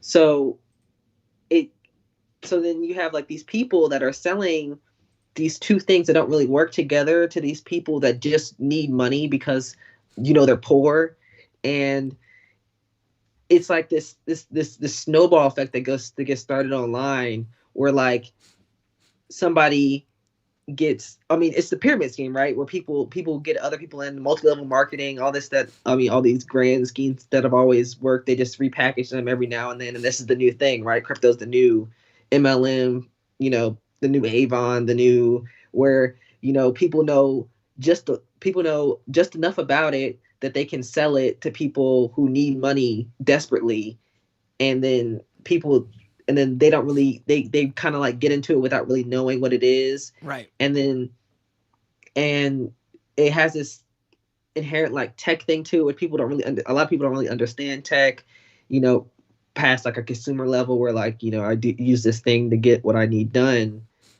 out of it, and nobody really understands a lot. So as someone that, went to school for computer science, it always astounded me how like little, like I would run into people that would be trying to sell me on this thing, and I knew more about it than they did, even though I'm not supposed to be the person that's like selling it, right? So it's like they would explain something to me, I'll be like, well, that's not really how that works, right? Like a lot of people don't understand the receipt part of the NFT, or a lot of people don't understand like how the real problem with NFTs, I mean, crypto working in general on like a large scale, is the fact that it's tied to a computer, right? You can't, the because of the way that the blockchain works and all this stuff, you have like it's still like a physical wallet. So it's not even as mutable as, having a credit card, right? Where you could, because you can't carry, a lot of people, it's not on their phone or anything, so you can't really carry a computer. Right. So it's like, let's say you have it on your desktop computer at home, you can't just transfer it to your phone, right? So it's not even as mutable as that. It's like, and then if you forget the password to that wallet, so you don't have to password protect the wallet. But let's say you do password protect the wallet, right? Because you're like, oh, safety, I should password protect it, which is what people tell you to do. You forget the password, and now that money's just gone forever. Yeah. Like, you can never get that money back. And you just have to get more somehow. And in fact, people who have already bought in love when you forget your password, because they view it as, hell, your Bitcoin is lost forever. That means there's going to be less circulated in the end, which means the value of my Bitcoin goes up. So like, what a messed up system that, like, imagine imagine you called your bank, and not only could they not help you, they were happy you got locked out of your account. Like, it was a joy to them that you locked out of your account. Free money for them. Do you know what I mean? I mean, that's kind of what happened with the Great Depression, right? You had all because crypto is unregulated, there's never going to be someone that comes in and says, hey, we need to, because right now your money in your bank account is protected, because after the Great Depression, FDR, I don't really know the timeline of who passed the bill and what, but the government decided that, the money you have in your regular checking and savings account is guaranteed by law, so that way if that bank goes under, they still owe you that money, because that's your money in their account, right? It's protected by law, but there's no law on crypto protecting your money. So, and I think that the worst part about it is that that's sometimes really hard to explain to people that don't understand technology very well. And it's really easy to say, it's kind of like with anti-mask stuff. It's really easy to say, if somebody kind of already, to go off of kind of what people already know and try to and goat them into crypto. But when you try to tell the truth and try to get the actual logistics of how it really works, it kind of gets lost in the sauce a lot of the times. So a good thing about it, though, is that crypto is so bad that it's also bad for the environment. And that's a lot easier to sell, right? Just people say, so I got out of crypto because I was like, I just felt really grimy about the fact that it was built off this pyramid scheme. So even though I needed the money, I was like, there's better ways to make money, right? Right. I mean, I think the obviously the environmental stuff is a very good deterrent for people who, sort of care about that, which should be everybody, but unfortunately it isn't. But what I actually think, not to go off here, I'm sure we're going in a different direction. What I actually think is the ultimate killer of this for the mainstream public overall, the majority of people, is what we were just discussing, and specifically something we didn't discuss. The protections you have basically from your credit card. The fact that a Bitcoin transaction or a crypto transaction, period, any transaction on the blockchain, irreversible. That means no refunds, no chargebacks. You tell mom, dad, brother, sister, cousin, uncle, aunt, grandma, grandpa, anyone that, oh, that's it. There's no refunds. There's no reversing this transaction once it's... They're going to be like, I'm not fucking using that shit. What the hell? It's the ultimate deterrent. Yeah, it's almost like, have you ever tried to get your money back on Cash App? Like that is basically the same thing. It's like, the Cash App it's notorious for like, I mean, I had this thing with Domino's where like they overcharged me on like somebody, like they said like I tipped them $20 and I never put a tip on it because not because I wasn't going to tip, but it's just like I ordered online and somebody else picked up the pizza and then it was like a tip thing, right? I didn't get a chance to tip them, but it came through when the sale finalized and it was like $20 over. And because I had like this, they have like Cash App does like these Cash App cards and you can do these boosts on it. I was like, oh, I did the 20% off coupon thing for that. And then it came out that like, so because I paid with Cash App, I had to go through Cash App to get the sale like terminated or Right. charged back or whatever the term is. And it was infinitely impossible to get it done. I got it done because I just had to put my Karen hat on, and I was just like. But here's the thing. Even though it took some work, if this was a blockchain transaction, you could have done everything you wanted to do. It would have been literally impossible because of the tech. There's no reversals. It's just not possible. Yeah, there's no reversals. You know how many people, and furthermore, like in your position, like you have a very specific story, but even in a more general sense, you get scammed. Your mom gets scammed. Your dad gets scammed. The grandparent gets scammed. They call their bank. The bank puts the money on hold, looks into it.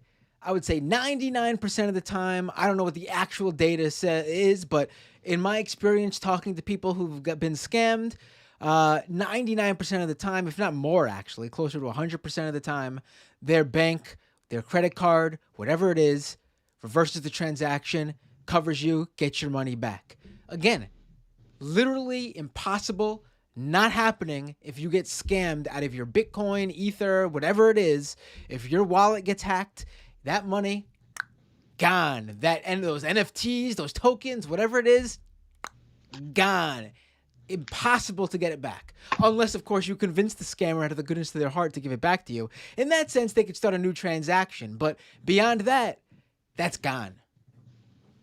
And it's, like he said, money laundering is extremely hard to tax. I mean, like, because it's inherently kind of untraceable, when it comes to like obviously there's now a question on tax form, like, did you sell any cryptocurrency? And it's like, you could just be like, no, I didn't sell any cryptocurrency. And what do they? It's like, it's kind of an inherent problem with the IRS where they're really only really good at investigating things where you tell them, where there's like a discrepancy in what you tell them and things like that, and they have like a record. But like, it's for like tax purposes. I mean, that's why NFTs are really going. You have all these celebrities and now they're trying to dunk all their money into these non-fungible tokens and crypto because just a little side here, that it is so amazing to me to see these celebrities like Jimmy Fallon and Matt Damon and Reese Witherspoon. I think I saw Gwyneth Paltrow earlier today pushing Bored Apes.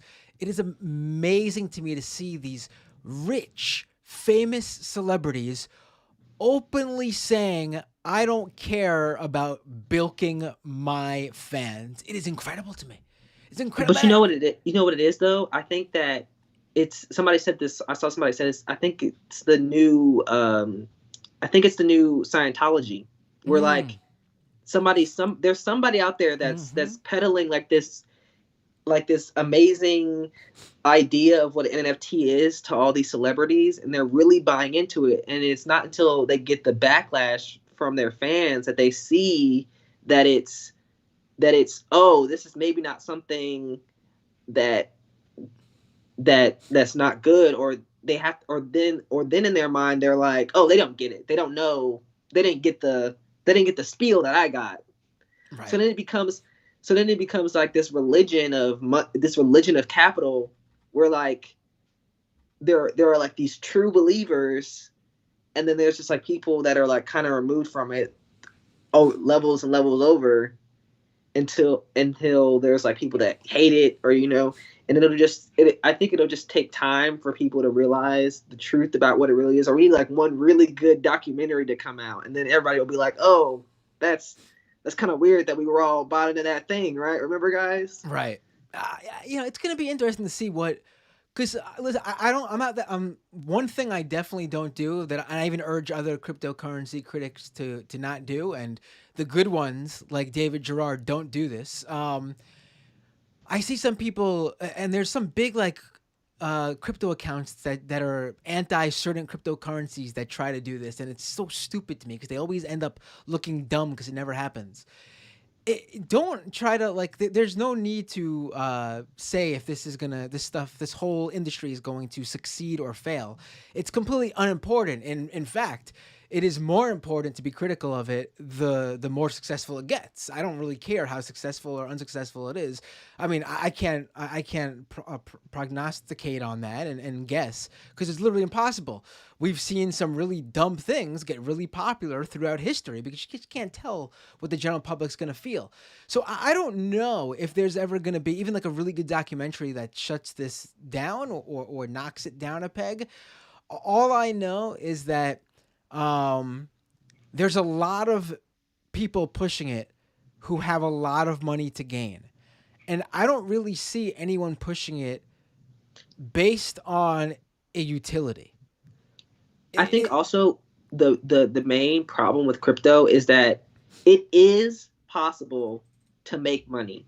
And that's the worst part about it is that people conflate their own success with a universal success of it.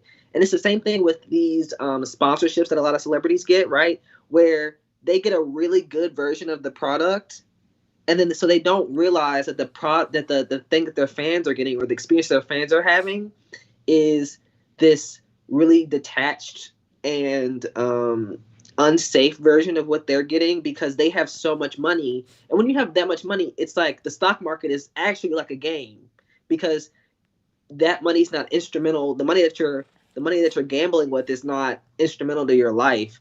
And Right. then they get these readout lines that make it keeps the blame off of them when somebody does go back. They say, "Oh, I'm not a financial advisor. Don't take financial advice from Right. me." And it gives them this certain level of distance away from the actual repercussions of it. And I mean, you saw like with the big crypto buzz on Twitch and everything like that, where like there was all these really big celebrities that were really getting into it, and they had these huge followings of a lot of times kids, a lot of times really impressionable people that aren't really into reading the fine print of things. They're just like, "Oh, I trust this person. I like their personality or whatever. I'll just put this money into it." And they end up, having really devastating consequences because. Right. I think we're going to end up finding out when it comes to these celebrities. I think we're going to end up finding out, because this is what happened with the FaZe Clan influencer pump and dump coins that I covered over the summer.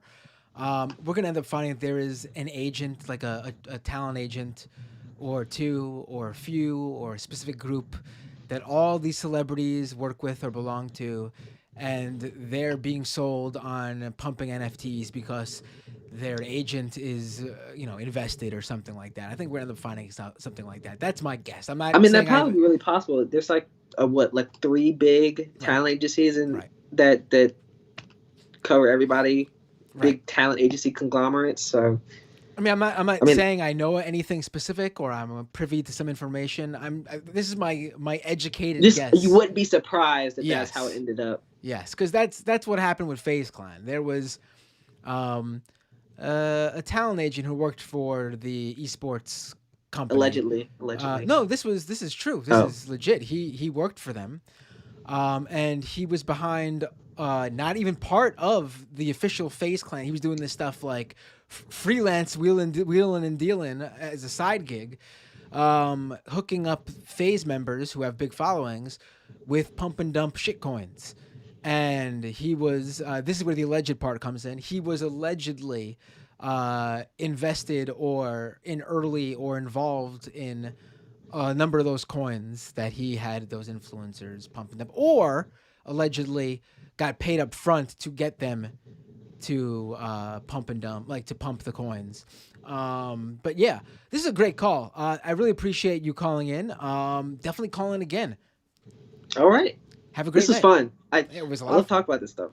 Yeah, me too. I've never seen you call into my other show, so I don't know if you are a listener to Doomed.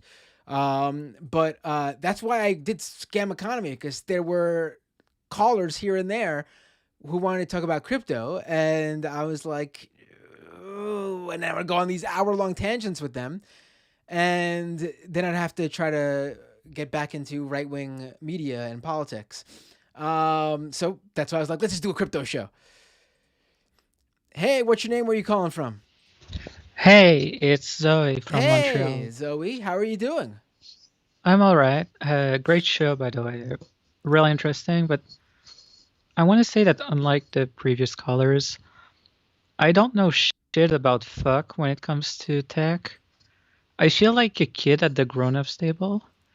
But so as someone who's not very well versed, I feel like I can tell bullshit when I see it. Mm-hmm. And whenever I hear about all this crypto stuff, NFTs, blockchain, whatever, it's the same with like the stock market and all this shit where I just like it becomes kind of dizzying and annoying because it's just frustrating because like I'm not well versed enough to be able to make like the very like uh, expert uh, rebuttal of all that, but like it's so obviously just bullshit. It's like fucking not like it's all. It feels like it's just made up of out of thin air. Yes, yes. I mean, that's why, like, I think the stock market analogy is accurate in some senses, obviously, because it's an asset. Um, but this is where I think it is not really this is the part where I think it's not a good analogy. Like stocks, whatever you think about the stock market, and I've got my criticisms, and I think it's complete, it's ridiculous. This is how we run an economy here, based on the stock market. But if I want to invest in a stock, let's use any random company. I want to invest in Microsoft. I want to buy Microsoft stock. I can check out what's going on with Microsoft. I can see with their revenue. I can look at their, see what the market's been going for Microsoft, what the future holds based on what they've announced and how things are going for them. I can see all the different numbers they make public, like the employment, things like that. And I can make an educated decision. Again, I'm not saying to do this. I'm just saying for the purpose of this analogy, the stock market has plenty other problems, which we can talk about on this show too. But for the purpose of the analogy, I can make an educated decision based on the company behind the stock. And somehow, somewhat for safe stocks, like Microsoft, I would assume is one of them, know that, I may lose a little bit of money with ebbs and flows in the market, but it's probably a safe bet that if I want to pull out, I'll get all my money back and then some, probably a little bit money. There's nothing like that in crypto. There's no company behind Bitcoin. There's no company behind any of these coins where I can say, oh, let's see what their revenue is, how the product sales have been, how their services are selling, what the projections are for next quarter. You're literally just making this, like, the ebbs and flows in the market are based on what honestly does some sort of, probably looks like in thin air, but really what the big whales decide to do. If some big holder decides to sell off, they have a lot of control. They could tank shit. Really, that's who you're beholden to. The same goes for the stock market, but there's also regulations on stocks based on, like, if a big executive gets fired and they had stocks, they can't just say fuck it. I'm tanking the company by selling off my large holdings. There's actually regulations on how much they can sell off in any given time, specifically set up so they can't have that control over it. There's no such thing in crypto. Like, you can fucking just, we've seen with these shit coins, like, the majority holder just saying, hell yeah, this is why I set up the coin to pump it. This is where I think the peak is. Sayonara, suckers, I'm cashing in. And boom, coin is dead. They make out like a bandit. Yeah, for sure it's not exactly the same. But like, I was a child in 2008, and I just remember hearing all this stuff about, oh, we are in a financial crisis and all that, and like I remember asking, like, what does that mean? What is it? And the response I got was like, well, it's just a thing that happens in our system. Like, we live under a system that just regularly crashes, and that's just normal, I guess. And it just feels like, why is it that we're just like stuck suffering because of just very, very little sense? And it also reminded me of like, I saw a play. It's weird tangent, but I saw a play a couple of years ago, a 4-hour play that recounted the history of the Lehman Brothers Uh-huh. from their foundation up until their demise. Right. And it was a really interesting play, how it showed how it started as like with products of like buying and selling cotton from plantations, and how it got to the point of basically making money out of thin air, to the point where it burst and it crashed. But Lehman is like one of the rare ones that had to go bankrupt. The others all got bailed out. So it all just feels, yeah, no, it feels like there's just a lack of like any sense in it all. But so all the people in power and stuff are acting like it's just normal, and it's frustrating, I guess. It is it is very frustrating to. I mean, this is what we're. This is, and I'll leave you here with this on this note. This is why we saw this. This is why we saw what we saw with crypto and why it blew up in over the past year. All of what you just said, and then you add on to the fact that there's this pandemic, and thanks to the pandemic, there were some, depending on what country you live in, some very good stimulus for people, and some not so great, but still extra money nonetheless, like the United States with our shitty stimulus. But people still had money that they otherwise would not have, and unemployment benefits were not shitty. That was good for people. And you saw people for the first time ever with a little bit of disposable income, and with this money, a lot of them, or a significant number of them, decided, I want to see how I can take this extra money that I never have had before and somehow parlay this into more money. And crypto people saw this, and they used the moment to market and promote and pump their shit. And it just happened to work out for the obviously the people who got in really early, but some early buyers, even in the past year or so, right before crypto, Bitcoin and all the other cryptos shot up in value. What was it, like February, March, April, May? Like around that time is when it really started to blow up. Right after like the meme stock, the whole meme stock thing with GameStop and AMC, and it sort of spirals out of control from there.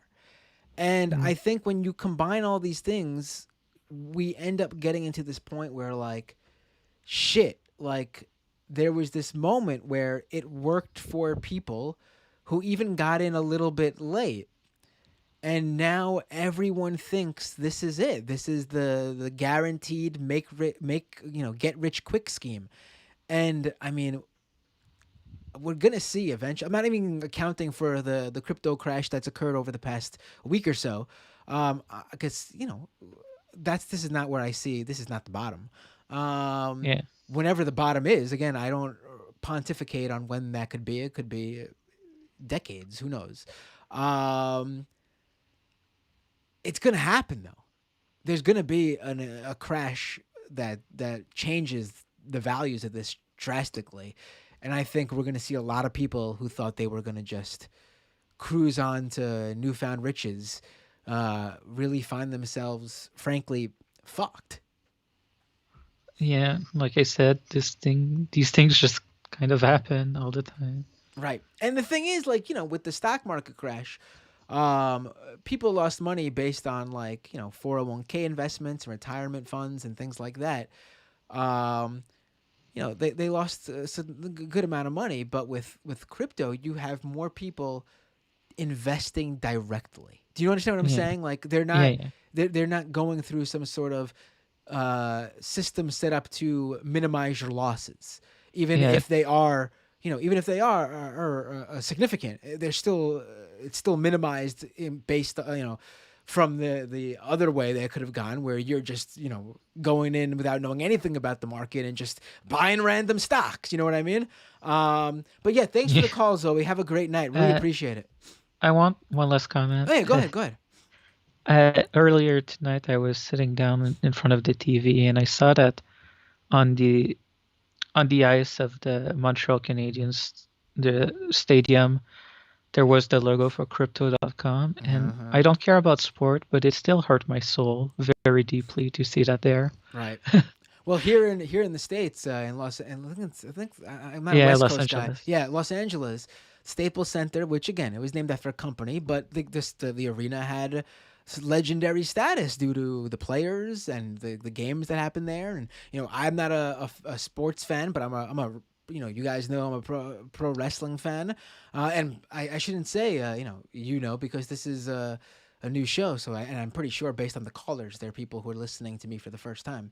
But I am a pro wrestling fan, so the Staples Center even had cachet in that regard due to the WWE. It's now the Crypto.com arena. Like, are you kidding me? Like, disgusting. But Zoe, always a pleasure when you call in. Thank you so much. No problem. Have a great night. Good night. All right, I hate to do this because there's so many people calling, but I am gonna end the calls here officially. I don't want to go too. I'm not going to go too long. I was going 2 hours, and this is just the post show, not counting the actual episode. I'm gonna end it here. On this note, I want to end it here on this note before we bid ourselves adieu. I'm in shock. I can't thank you all enough. Look at this. Look at this. Granted, this is the addendum, and it's important because I asked people to do this specifically because I know this. The Apple podcast algorithm does favor shows that get they have many different attributes and qualities they look for when ranking the shows. But Apple, one of the things I know from when I launched previous shows, I forgot to hang up on Skype. Let me hang up.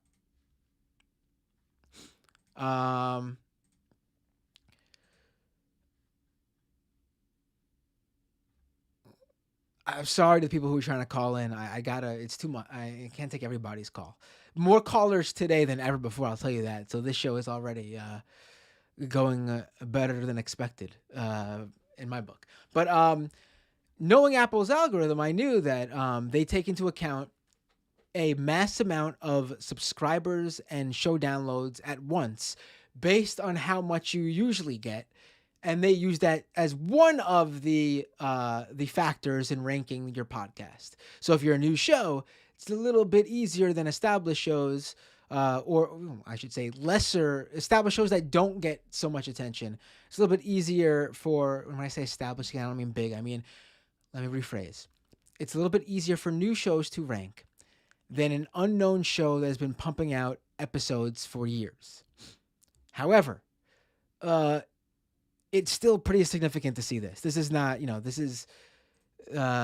is crazy.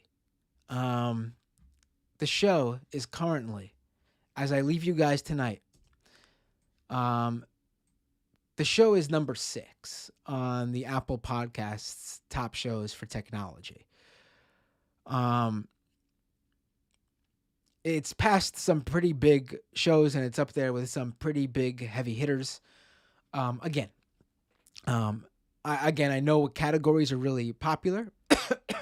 Obviously, technology is one of them, but I also made the decision to put it in the technology category number 1 because I know it is lesser competition than in news and politics and other certain other categories. But still, it is technology is a big niche in itself. So if you can, go to Apple Podcasts, search for Scam Economy, and subscribe to the show there. Leave stars. I didn't feel comfortable telling people to leave stars before because the show didn't debut yet. Now I do. Leave your stars. Leave a written review if you can. And I can't thank you all enough for supporting this. When I put out Doomed, I knew that, a lot of news and politics podcasts, and even though I'm usually early on a lot of right-wing stuff, the earliest doesn't always get all the attention, and it's a busy podcast market with news and politics. But still, technology is nothing to sniff at. What is that? I don't even know what phrase I'm looking for here. It's midnight where I am. So this is how the excuse me, jeez, I'm coughing up a storm. This is how the post show for this is going to go. On Doomed, the free show goes out, and then the post show is usually for patrons only and the live stream audience. For now, obviously the live stream audience gets it. I'm going to leave these public too on YouTube and everything. I'm going to upload this as a bonus on the podcast feed as well. Eventually, a couple of weeks down the line, I might start making these post shows patrons only. But I want people to first bring this new audience into understanding how this all works and get to listen so they can decide whether they want to support the show monetarily or not. So folks, youtube.com/MattBinder, for the live stream, scameconomy.com for all the links. Follow me on Twitter @MattBinder. Again, to financially support this show, patreon.com /MattBinder. Oh, there's a bunch of super chats. Let me read those. Santa Cliff, hello, love what you do, keep doing it. Thank you, Santa Cliff. Feedy says, Dr. Gus here, great stuff, excellent job living up to the hype, thank you. Oh, my pops, Alan Binder, with a $10 super chat. Big spender over here. Mazel tov on the new show. Thank you, Dad. Renee, with don't get Stockholm Syndrome from Copitalsem to the point of dying from it. You can share an NFT on an app on your smart TV and share it like an expensive painting. Not very Nam John Pak. I prefer buying the Brian Eno app. Remember Swiss photographer Rene Robert who froze to death on the streets of Paris yesterday? Support Bandcamp, support Art Major. I don't know everything Rene was talking about, but yeah, if you want to support an artist, buy the actual art. Buy a print, get it in the mail. Buy a song, get the high quality digital copy of the file. Buy the film directly from the filmmaker. There are plenty of ways to support artists. Hell, listen, I was in a punk band. We gave out our music for free. The money making aspect was we didn't even really consider that, but what we did make money was we sold t-shirts, we played a lot of shows. We sold our performances, our services, our products. We used our art as a promotional thing because we sort of saw this was in the mid 2000s, 2003 to 2006.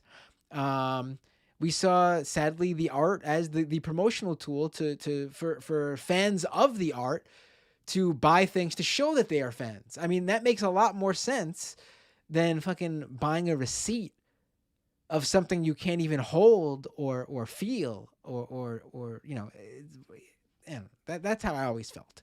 And I came from a world where people weren't paying for art directly. They came to the shows. They bought the t-shirt. They bought a patch. And I had no problem with that. I think that works in the punk scene. The indie music scene in general. Mariah, Matt, I missed the show, but saving it to listen at work tomorrow with the $5 super chat. Thank you, Mariah, and I hope you'll enjoy it tomorrow. Warren from Toronto, let's go Binder. With the Canadian $5 instead of that's probably a little bit more, right? I forget how that works. All right, folks. I did play bass, Chris, in the YouTube live chat. Matt played bass, huh? Seems like a bass player. I did, yes.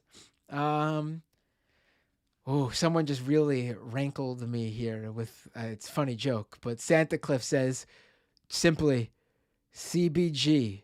Whoa, it's late. Give me a second. And I played at this venue too, I should say. That's how old I am. CBGB NFT. Oh my God, I want to cry. I was on my 16th birthday. That was the age limit for CBGBs. On my 16th birthday, when I turned 16, I went to see a band I really enjoyed, Oxymoron. They're from, I forget where they're from in Europe, but they're from Europe and they were here on tour. Just so happened they were playing on my 16th birthday at CBGB's, and that was the age limit. And I turned 16 and I went to see them. And no one who I knew who liked that band was in town because I'm a summer baby.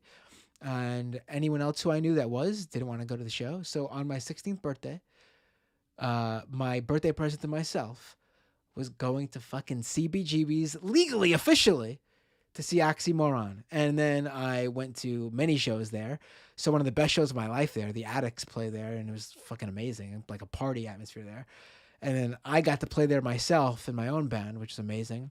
And then it closed down, which to me, one of the biggest tragedies of like a cultural icon in NYC. And there's been many, but of the cultural icons in NYC dying off, that's one of the ones that really hits me. So for you to say CBGB's NFT, I want to cry.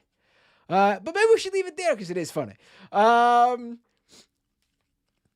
So yeah, again, thank you all so much for supporting the show. For again, Apple Podcast, definitely, if you haven't already subscribed there.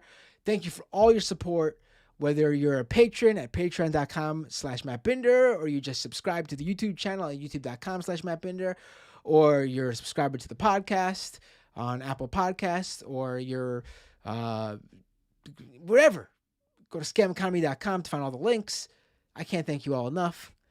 And I guess I'll just say, officially, here we go. Welcome to the scam economy.